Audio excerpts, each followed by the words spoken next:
পৃথিবীতে 800 কোটি মানুষের মধ্যে 200 কোটি মুসলমান, তার মানে 600 কোটি অন্য ধর্মাবলম্বী।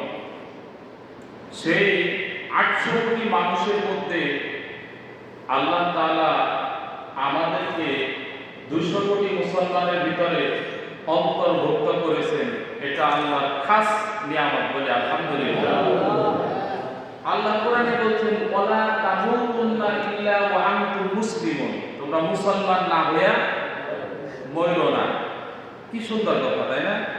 এতগুলা মানুষ আল্লাহ বলছেন, ওয়ালা তামুতুন্না ইল্লা ওয়া আনতুম মুসলিমুন, তোমরা মুসলমান না হইয়া মরিও না। সেই মুসলমানের ভিতরে আল্লাহ আমাদেরকে অন্তর্ভুক্ত করেছেন। এর নিয়ামত, এর শুকরিয়া কিয়ামত পর্যন্ত আদায় করলেও শেষ হবে বলে আলহামদুলিল্লাহ।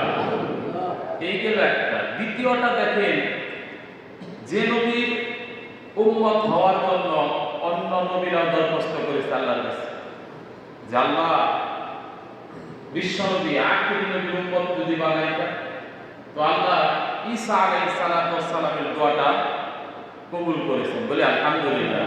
তো আল্লাহ তাআলা সেই নবীর উম্মত হিসাবে আমাদেরকে দুনিয়ায় পাঠাইছেন দোয়া, দরখাস্ত, অজুহাত কোনো কিছু ছাড়া। এর শুকরিয়াও যদি আবার আমরা আদায় করি শেষ হবে না। আরেকটা বার বলে আলহামদুলিল্লাহ। এজন্য আল্লাহ তাআলা যে আমাদেরকে নিয়ামত করে দিয়েছেন, সেজন্য আল্লাহ বলছেন কিয়ামত পর্যন্ত যদি শুকরিয়া আদায় করা শেষ হবে না।